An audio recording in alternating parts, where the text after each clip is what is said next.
Okay, well, we're going to start by being really loud. And here's the thing, like my sort of pet subject that I came to through being a musician, and then yoga, and then chanting, and then I got singing from a different aspect, where it's singing not to hit a note, but singing to massage your muscles from the inside out. Because when you sing, your diaphragm and all these abdominal muscles, the vagal nerve, which is a connection in our brain between our emotions and our belly and our intestines and our guts. For people with low vagal tone, it tends to happen a lot with people on the autism spectrum. It's just a constant sense of like anxiety and trouble and scaredness.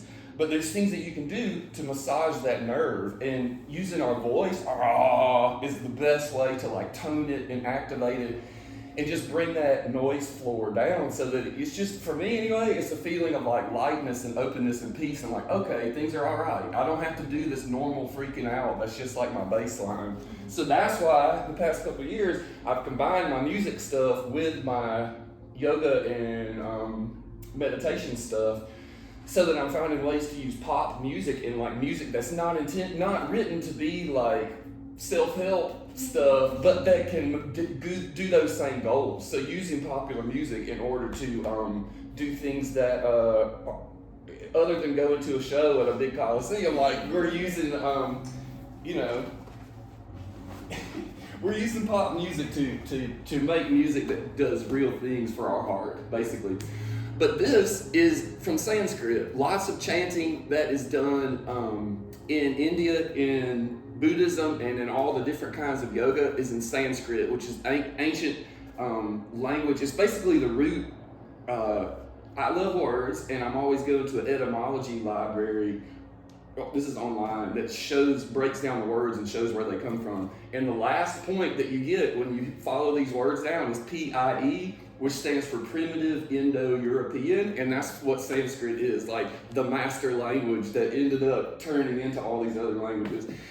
So a lot of spiritual yoga, meditation stuff will still have, basically how I think of it is, it's like Latin is for the Western world. You know, Latin is used by scientists, doctors, priests, like it's a powerful old language that no one speaks. Same with Sanskrit.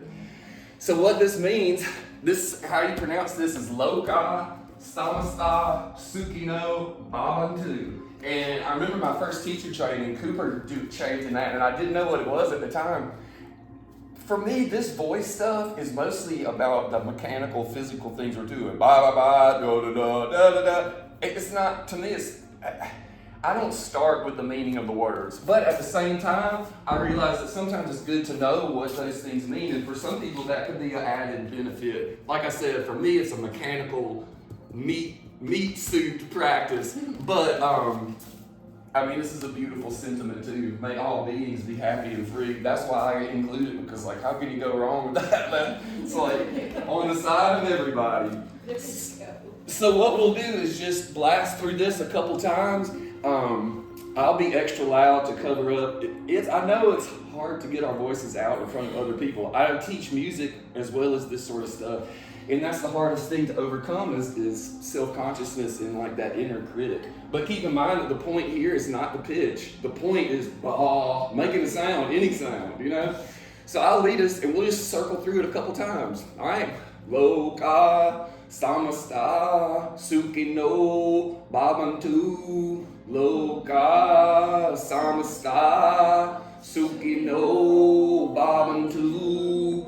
Lokah Samastha Sukhino Bhavantu.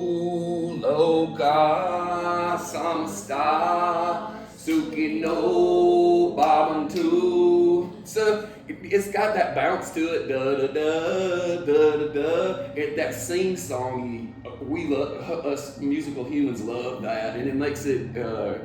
These things often turn into like an earworm, so that you're sort of like producing that in your head all the time, which is great. If that's part of our consciousness, may all beings be happy and free. Again, I think that's good. I think that's good work. But that's the idea. Practice it some on your own this week, you know, when you're free and no one's around, or when people are around, if you want to turn it into a performance. But anyway, try that out. It's fun. It feels really good. I won't do it anymore because, again, I know how it's tough to really blast it out. But keep in mind, the louder we are, the more we're activating these muscles in our body that we want to use. So find a time. I practice this mostly in my car. Every day I put on songs and I sing, not because I want to hear the songs, but because I feel so much better. My favorite quote, basically the father of psychology in the United States, William James is his name. He wrote an incredible book, one of my favorite books, called The Varieties of Religious Experience, where he just it's sort of like comparative religion and comparative mythology. He just talks about all these cultures just have different words for basically the same thing. But he has a quote that I use on all my flyers and stuff that says, "I do not sing because I'm happy because I sing." And I feel that so much. Like if I don't feel like singing, then that means I really need to sing, you know, because you got to get that stuff, whether it's blood pumping or air moving or muscles contracting and relaxing. Sometimes we just get stuck and we need to blow out the circuits a little bit. And for me, singing real loud and forcefully and just really rocking it out lightens my load and brightens my outlook. And those are always good things, I feel like. That line is at the Hindu temple too. What's that? I don't sing because I'm happy, or I'm happy because I sing. They got it in the stone there? Yeah. Cool. Yeah. Very cool. Yeah, that's every time I come back to that, I'm like, I feel that to my bones. All right, speaking of bones, let's do a little moving around now. Notice your shoulders, and we're just sitting in easy pose, so just let your legs and hips be comfortable. Do check in for a moment and feel the ground, right? Because that's our support, and we can trust it. A lot of times, even our comfortable sitting positions, we're overworking it. And again, I'm speaking for myself here. I keep things going, whether it's twitchiness or just holding tight, very often when I should be still and resting. So a lot of my practice and a lot of the things I teach comes from that perspective. I realize that not everybody deals with those sorts of things. But what I'm trying to say is feel the floor, trust the floor, right? We don't have to work to sit here. We want to not work and let the muscles rest and breathe easy and enjoy ourselves. So feel the floor, check in on your shoulders, and we don't have to hold them tight or do anything in particular, but we're just going to use the shoulders as our base so that we can warm our neck up a little bit. So first, get nice and tall through the crown of the head, and then we're going to lower our chin towards the chest. Intentionally switch off the back of the neck so that you feel gravity just sort of holding your head forward, and hopefully you start to feel that space in the back of the vertebrae in the back of the neck, even the skin and the connective tissue. Those are not to be overlooked, right? We primarily think and we primarily speak of joints and muscles in yoga, sometimes bones, but our skin, our connective tissue, all that stuff, we're trying to be more aware of. So, the more detail, the better when we're feeling these poses. All right, so we're letting our head just hang forward. Now we're going to start to take it to the right, but we want to keep it just lying down, right? It's relaxed and it's loose. Our head is loose on the neck. And we're just going to slowly roll it back. Giving space to your jaw, like putting a little space between your teeth, gives us a little more room to work, because when our jaws are clenched, it just shortens all this stuff in our neck and our jaw. So a little space between the teeth can help with that. And of course, we'll go to the left, and then our head will roll forward. And we're not in a race. We're trying to go slow enough to really be present there. Because moving our body is only half the picture. Learning to be conscious about feeling and noticing what our bodies tell us, that's just as important in here. And it's wonderful. To me, I try to keep two main things in mind with my yoga practice. I want to treat my body as a laboratory, and I want to treat it as a playground, right? I want to find ways that make me feel good and powerful and graceful and centered. And the key to all of that is just feeling at any moment, what am I doing right now? Then you can go in any direction, but first you need to have a clear picture of what's going on in here. Okay, this time let's take the left hand up and we're going to drop our left hand right behind us. And you got an option here of taking the right arm up the spine and getting the fingers together, or if they don't want to go all the way, you can just grab your shirt. Because what we want is once we're here or here, we want to switch it off, right? Sort of melt into it so the shoulders and the upper back can assume this new picture or assume this new alignment, right? We make these crazy shapes and then we soften into them. All right, let's take the top elbow and we'll just circle it a little bit, right? We're trying to find that outward limit to our range of motion, right? At each part of our orbit, our shoulder orbit, we're trying to feel that limit, right? Because we come to view limit as not a negative thing, but like that's what gives us shape, right? Here's how I move today. And our goal is not even to change that. It's just to be aware of it and to experience it. All right, let's keep the top elbow still and let's see if we can move the right elbow. That one is a little more stuck or stable, I guess, is the positive term for it. But again, even though we're moving our elbows, it's the shoulders we're hoping to change. So see what kind of shoulder sensation you can generate. Awesome. Let's shake it out, let the arms and shoulders be free, and then we'll take the right arm up, and of course we'll go up the back of the left. And once we get the hands together, or we're holding our shirt, make sure to release control. Take the shoulders and let them go and let them expand. Okay, now we'll take the top elbow, the right, and just make a few circles.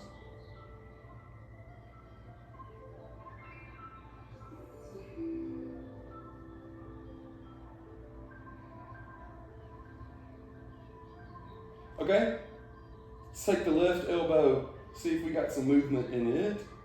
Again, we're watching the we're watching the shoulders, trying to make some changes there. Okay, excellent. We'll do one more thing from our seat here. Check in from the inside, right? Let's close our eyes, feeling our posture, feeling how we make changes. First, notice our connection with the floor.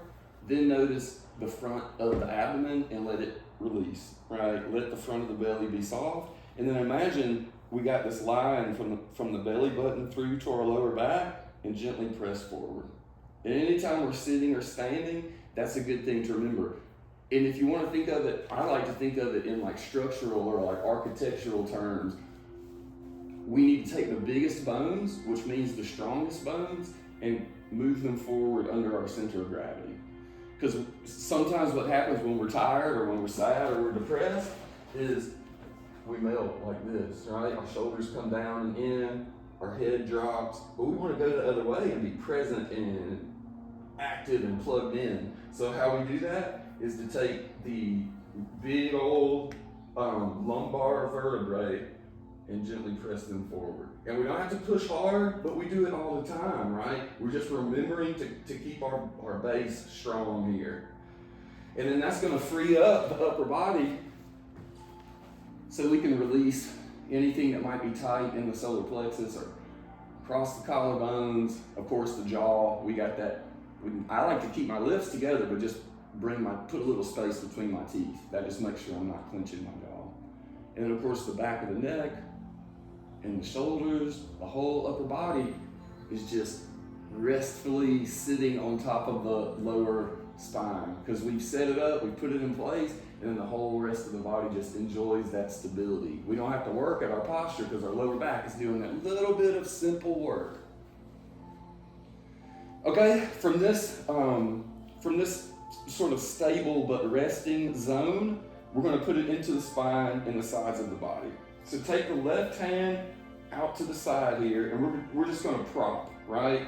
Right hand comes up and over. right? And I'm always remembering here, because it makes it easier to fold further if we collapse back. But our goal is not to move further. Our goal is not to fold further. Our goal is to feel it, right? Find the way that gives us the most reaction or the most feedback there in the right side.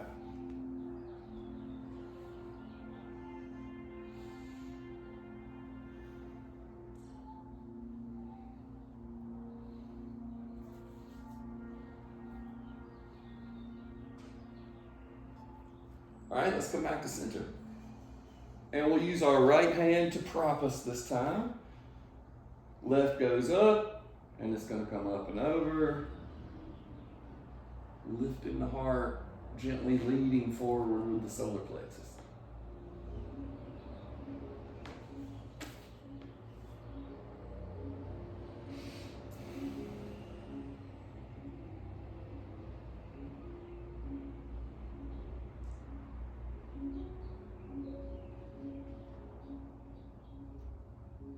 Awesome. Let's come on back to center. And let's go ahead and stand up for a couple things. And we'll do some of our wonderful Tai Chi walking. Okay? Yeah, I know. I do this. So my thing on weekday mornings is to get my dog. We go to this coffee shop downtown in Toccoa, and I get a coffee to go, and then we walk around downtown and just have have fun. But whenever I come back and I'm warmed up from walking, I do a little bit of this in that parking lot. Everything just sort of settles and comes home, Such a wonderful thing. And it's simple too. It's simple. And don't ever think that it's just like most poses, but it bears repeating.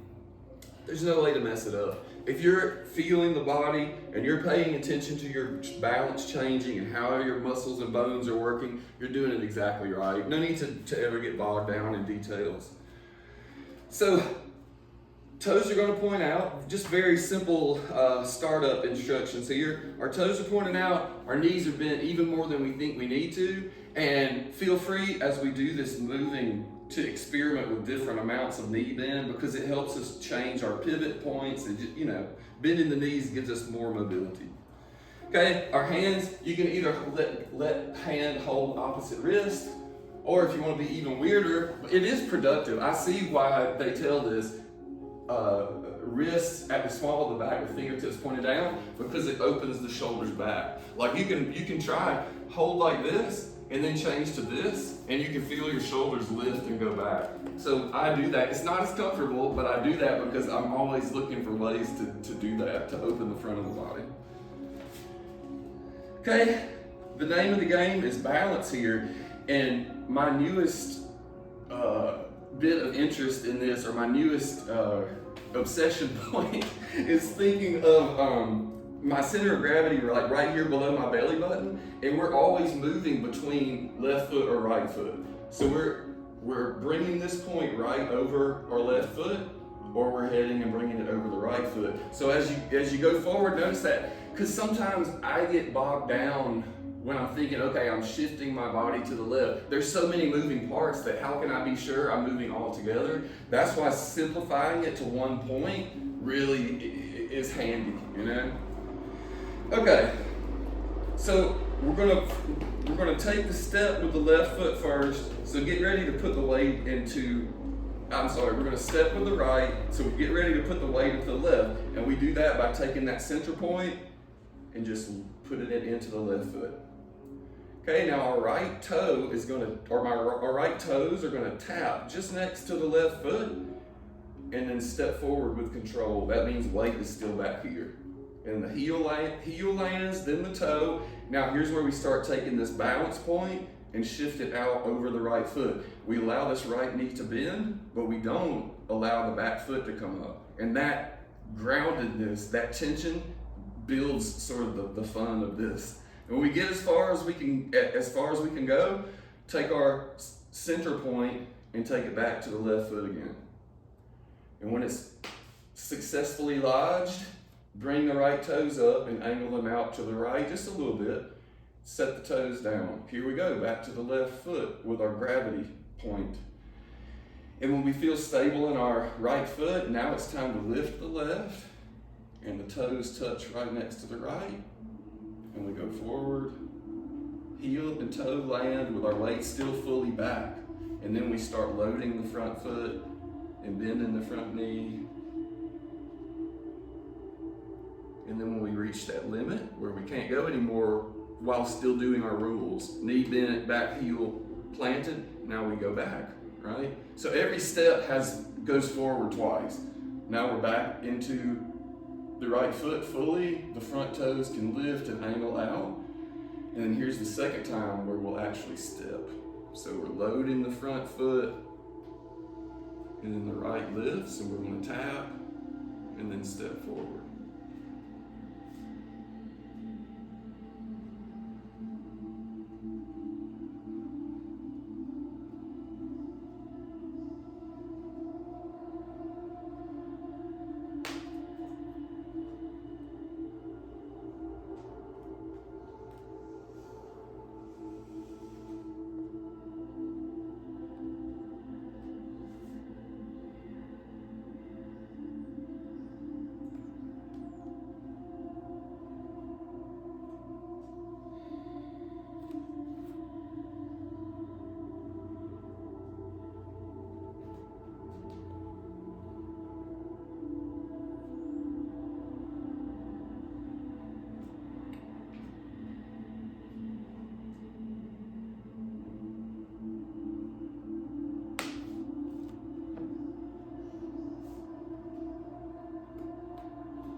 I'll probably do this before I head on out the door.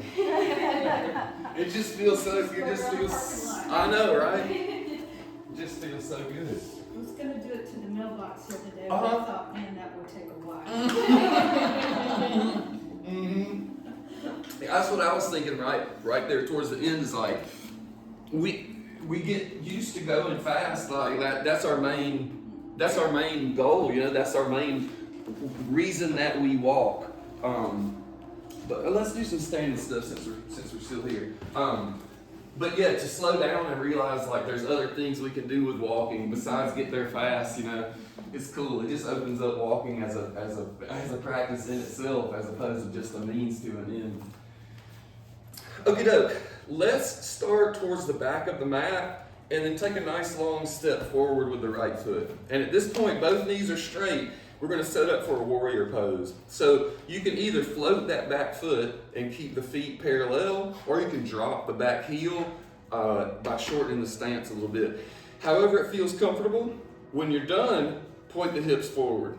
Okay? This is a closed hip posture. Here's open, here's closed. So we're facing forward. Let's bring the hands and arms up. Mash your invisible beach ball here. Okay? And then sink the upper body down. Let the knee bend by sinking the upper body. Consciously send weight back to the back foot. Stay strong and stay planted there in the back foot. And give yourself freedom to make adjustments with your feet. We're not stuck. We can change it around until we get this. This is warrior pose, so we want to get that strong, vibrant, active vibe. Okay, let's go ahead and lower the arms. We're going to straighten the knee, hands to the hips for a moment, and we're going to use this pull with our elbows, once again, to lift the heart and to keep the shoulders back and down. Fold from the hips. Okay, we're folding towards the left leg, and we're going to pause when we're halfway or when our back is about straight, or parallel to the floor. Doesn't have to be exact. Now, see if you can switch your work from pulling away from the floor to extending through the crown of the head and extending back through the tailbone. So we're finding ways to support our body. We're still using bones and muscles and connective tissue, but there we have choices, right? We have ways that we can do things, and the suggestion now is to extend, right? Through the tailbone, forward through the head, and feel that stability it gives us. Okay, now we can lower the hands to the leg or to the floor, just turn it into a wonderful forward fold. Right, let the back of the left leg receive that good stuff. These are the poses that made me a yoga man, right? Because forward folds, especially stretching the back of the legs, has an immediate stress busting response, right?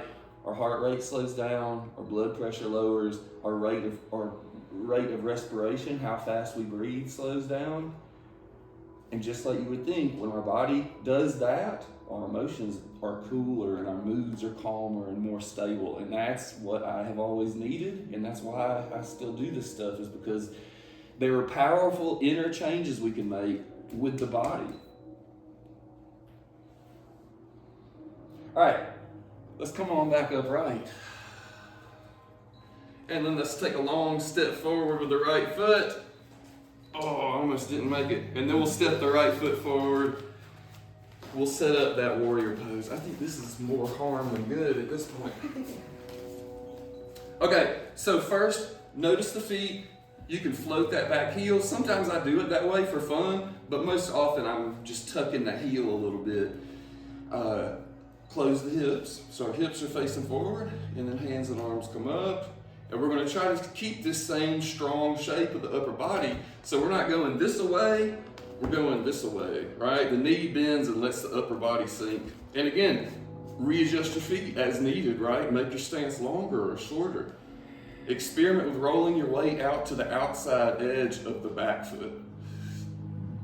Excuse me.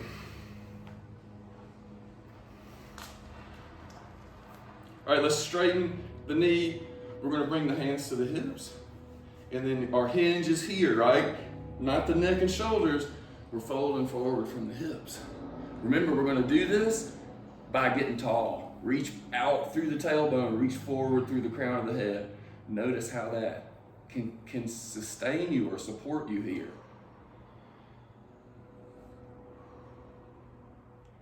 All right, let's release the hands and arms, turn it into a forward fold. Just let the back of the leg get that good stuff. It's a very strong feeling. Sometimes it doesn't feel good.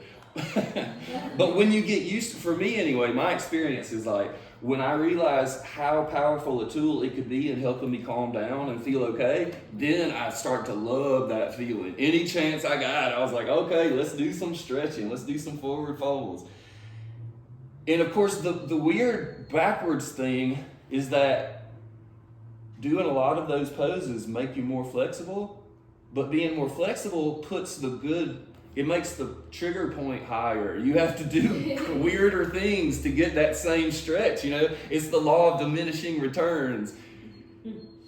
But that's okay, because there's a 1,000 other practices we can find that will do similar things. It's just a matter of being open and being active and searching these things out, ways to run our body and our mind better, and having the courage to try them. And of course, the courage to set them aside if they don't work.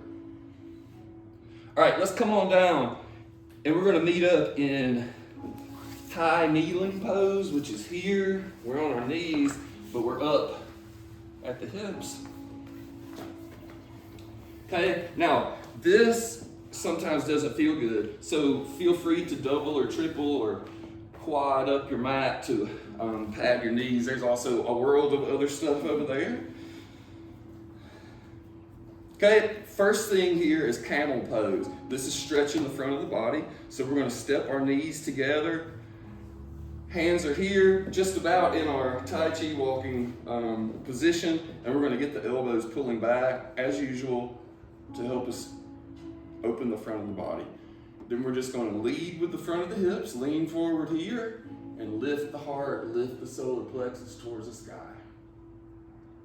Find that outer limit.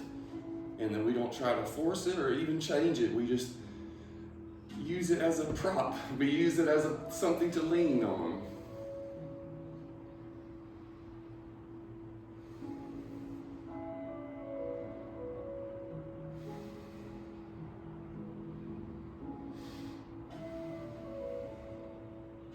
All right.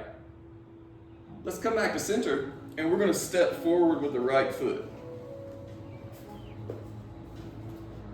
Okay, the most stable, the most comfortable place is right under the knee, right? So that's where we almost always land, is right here. But now what we want to do is to go forward about another foot, right?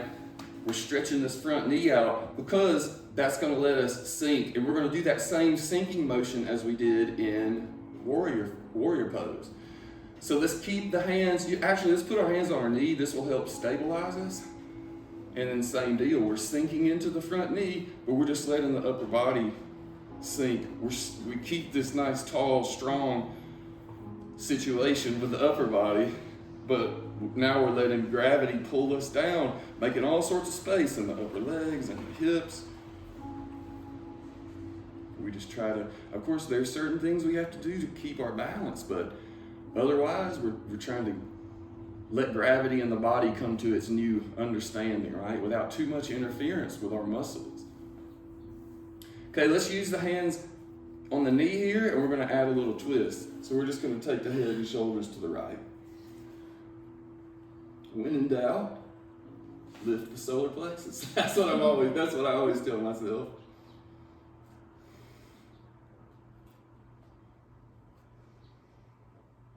Okay, let's come back to center. Now we're going to let the upper body come free to rest on the top leg, on the right leg. Use your hands on the ground to guide you. We're going to find another wonderful forward fold here. We'll be stretching the back of the right leg. And there's a couple options, so we'll just move through them. It's both a forward fold, it's just different ways of doing it that I like. Number one is to keep the foot about where it is, but start to straighten the knee. Keep the upper body in contact with the leg and just find the place where it's active. Find that place where the back of the leg is stretching. And whether you feel it or not, that's going to have those calming and soothing effects that we love about forward folds. Now here's my other variation that I like to do.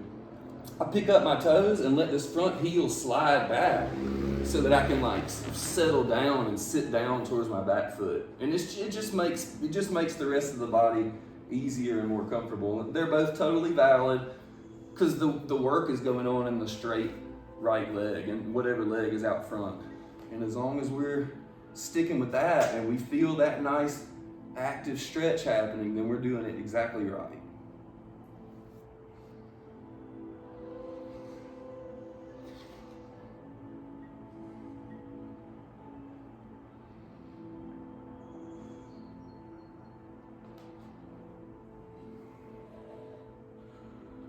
Okay, let's take that apart in whatever way feels comfortable to you. And we're just going to switch knees. So we'll meet back up here in high kneeling. And then, of course, we'll take the left foot forward. Notice the foot lands in the best place, in the most balanced place. But now we're going to upset all that by taking our foot forward, okay? And this is to keep our knee open, because when our knee bends much past 90 degrees, it can become uncomfortable. And that's what this step forward does, is let us sink without overdoing this sharp bend in the knee, okay? Hands to the top knee to help us balance, and then we just let it sink forward. Our heart is lifted, our shoulders are back, solar plexus is lifting. We're trying to release all these massive muscles around the hips. And again, just let gravity in your bones and your muscles find a new arrangement.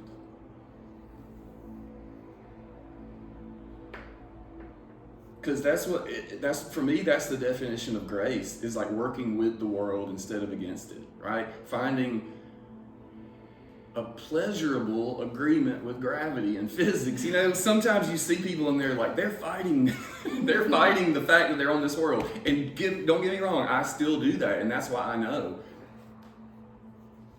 we're going to feel better if we can accept our situation. And that means gravity and mass and velocity and all those good physics terms. Grace means we're working with them on a team instead of working against them. All right, let's bring the upper body forward. We're just going to let it rest on the top leg. Hands are down on the floor to balance and guide us. And then we just start to straighten that front leg, trying to find a good, profitable forward fold. And that just means a steady, consistent feedback from the left leg. The back of the calf and the back of the upper leg. If it's telling you something, then you're doing it right. Just let the upper body be comfortable.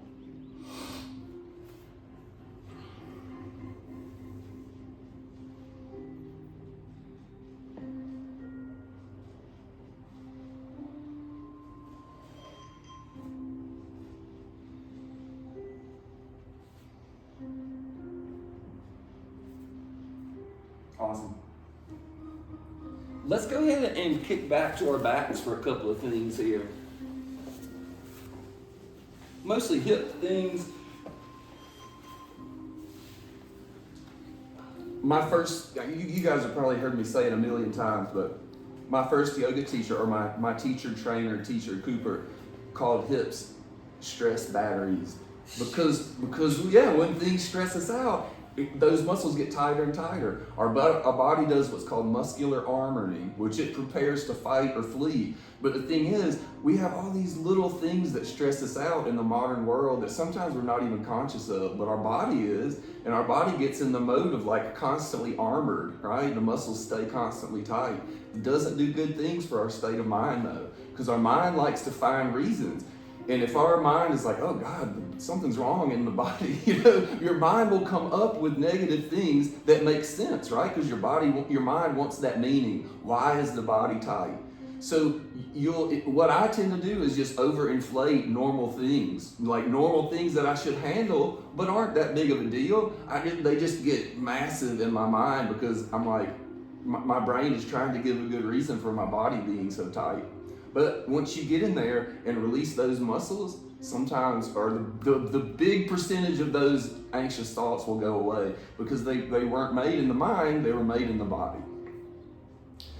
So, to the stress batteries, we're going to cross the right ankle on the left knee.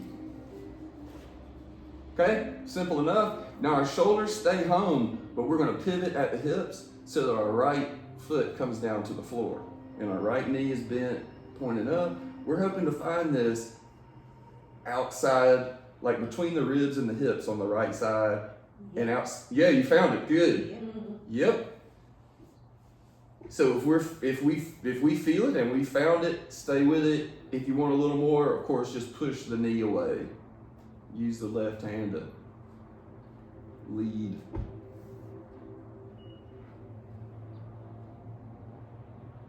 And I did research. I like to run, And I was having just the most awful hip aching, not on the outside, but on the inside. But I got to looking for like physical therapists and yoga teachers, like, what do you do if your hips feel this way? And I learned this stretch. It's the IT band, which connects, it's muscles that run outside the bones on the right side of the body, and the left, of course, but we're talking about the right now. And when you make space in there, or you make sure that part of the body is taken care of and warmed up, then my other hip issue just healed up. It was awesome. All right, let's come back to center. Now we're going to take that left knee and start to bring it towards our chest. Reach up with the hands. You might need to sit up, do a little partial push up or a partial sit up to grab the left knee. But once we have the knee, just lie back. Okay? See what the right hip says about that. And again, if it's a lot, then see if you can ease it up, right? See if you can give the arms some more slack, because we don't want to be in that space of, oh God, can I only hold it for a little bit longer? Sometimes we do that, but that's not this kind of yoga. This kind of yoga, we're trying to find sensation, and often that means effort or a challenge, right? Finding things that feel a certain way. But more importantly is watching that feeling. Is more important than the various ways we can make feeling happen. If we want to pull in a little bit, of course, that'll always add to our challenge there in the hip. Also, taking that left foot side to side is a way of sort of moving it around there in the right hip.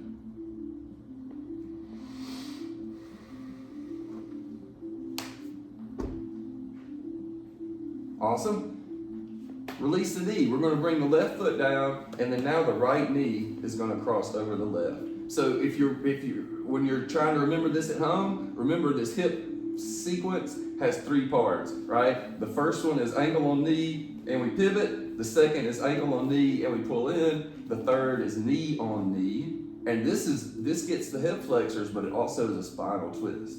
Okay, so how you can remember it is that the knee on the top chooses the direction. So our right knee's on the top, we're going to go to the right. Notice your left shoulder. It's our anchor, so keep the left shoulder at home and start to lower the knees to the right. Nice and slow. We want to feel that moment where we're like, oh, it's not going to keep going, right? Some people's legs do fold all the way to the floor, but usually we're going to find a place where they're like suspended. And we want to notice what's doing that suspending. And usually there are pieces of it that we can release. Usually there's some places where, consider that your goal is to let your knees go further to the right. What can you do negatively? What can you not do in order to let those knees go? That's the game here. For me, I hold most of my attention in my belly and my abdomen. So for me, there's always stuff clenching and grabbing that I can release there that lets the knees go further, but also things in the legs, things in the back. See what you can let go of and just let your knee. Again, this is a way of finding a new agreement with gravity. We set it up, we do the work up front, but then we just step back and rest and let ourselves take this new shape. All right, let's come on back to center. And we're going to undo the knees. And of course, we'll set it up for the other side. So, left ankle on the right knee. Okay, now, left shoulder is our anchor. We're going to pivot at the hips to bring the left foot to the floor. Okay, now, of course, we'll find this outside the left body, so notice what's happening there. If you want to add to it a little bit, just gently press the knee away. And again, yoga is a wonderful opportunity for stillness. There's lots of good stillness that we do in yoga, but don't let that restrict your options, right? If you get to a pose like this and you're like, I don't really get it, then change it, right? I call it wiggle room. I don't really mean wiggling, but give yourself the freedom to make changes, because this is a game of millimeters, right? Sometimes just that right little angle will unlock this new area of sensation or this new area of ability. So give yourself the freedom to look for those little millimeters. Awesome. Let's come on back up. So right knee's pointed up, we got the right foot on the floor. Now here's where the right foot leaves the ground and the right knee pulls in, okay? Get a grip over the knee or under it. Sometimes it's fun to sit up towards the knee. So we got that hold on the knee and then lie back. Okay, notice what's happening in the left hip, because of course that's our target here. And if it's a lot, see if you can stay with it. Our instinct is usually to distract ourselves. If something is not comfortable, we're like, okay, let me do something else until it gets better. But we switch the game up here in yoga in that we, number one, create the discomfort, but number two, we study it, we go into it. Instead of running away from it, we study it. Just like we would study like an anatomy textbook, or it's like, I like to try to depersonalize it. So I'm like, what is the hip and the leg doing here? Instead of what is my hip and my leg doing? For me, it makes it more fun, because I just get so tired of being myself and being with, you know how it is. I just get so sick of my own little pettiness and all that. So sometimes it's helpful to think of it just in non-personal terms, What is the skeleton doing? What is the skeleton doing right now? Okay, let's release the knee, and we're going to set the foot down. Now, left knee crosses over the right. Okay, right shoulder is our anchor, and we're going to lower the knees to the left. Notice when we run into that wall, right? Okay, my knees don't go any further.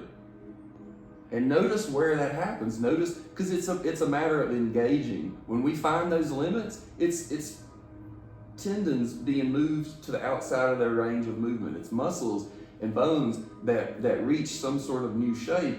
So feel that shape, and then see if there's anything you can do to sort of relinquish control, relax even more control, so that gravity can bring the knees closer to the ground.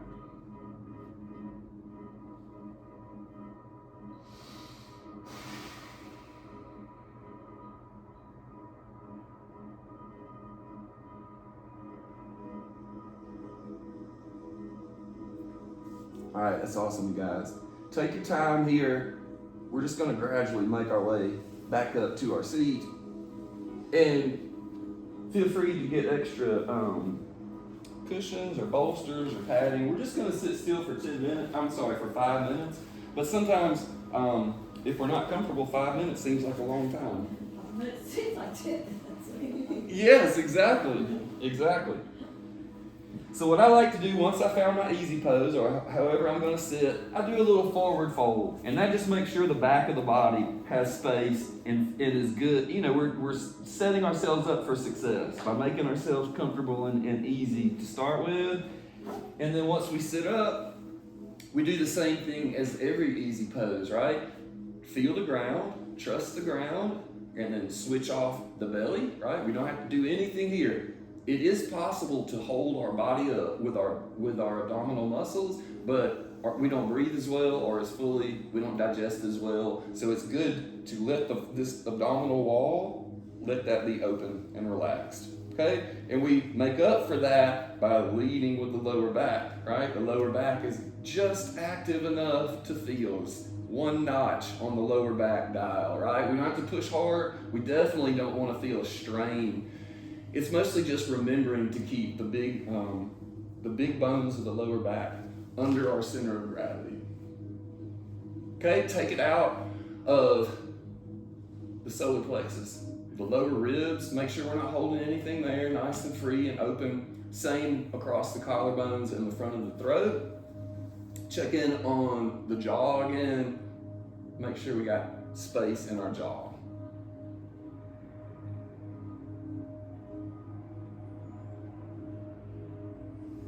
All right, we're going to do today a classic meditation practice, pretty much like the golden standard for meditating. We're going to feel our breath and hold our attention there.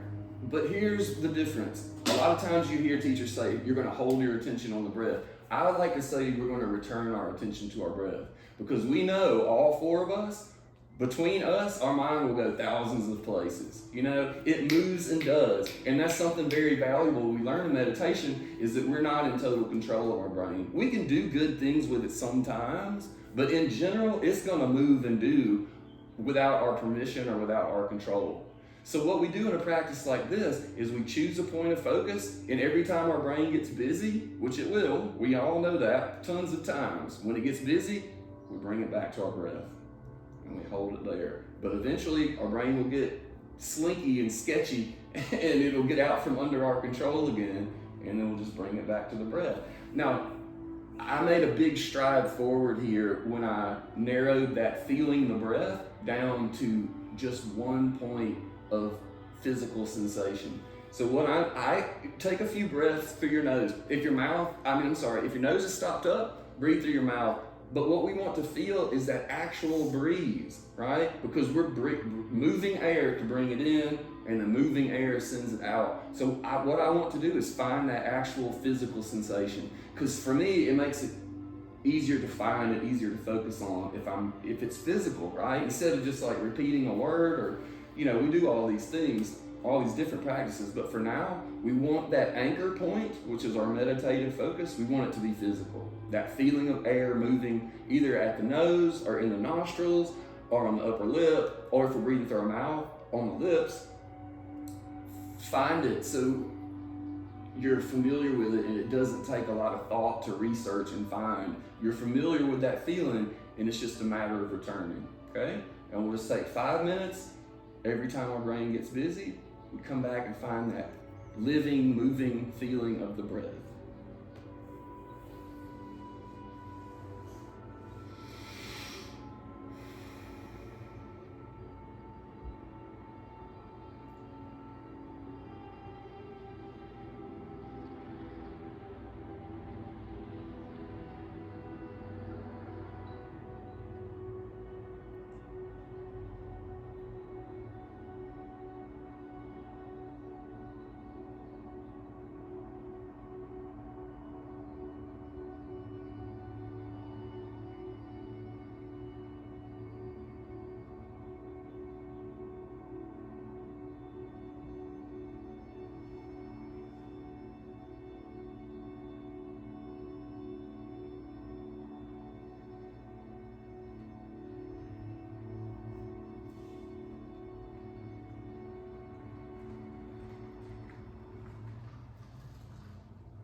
awesome, y'all. Let's start to make some small movements just with the fingers and toes, because being still and being silent is so valuable and so powerful, but it can be dispersed easily if we're loud and we're jerky. So try to be chill and easy when we're shifting gears and moving back into the rest of our day, because we get to keep the good stuff, right? We get to hold that stability with us a little longer. Well, thank you so much for practicing with me today. The light in me bows to the light in you. Namaste. Namaste. Excellent. You're welcome.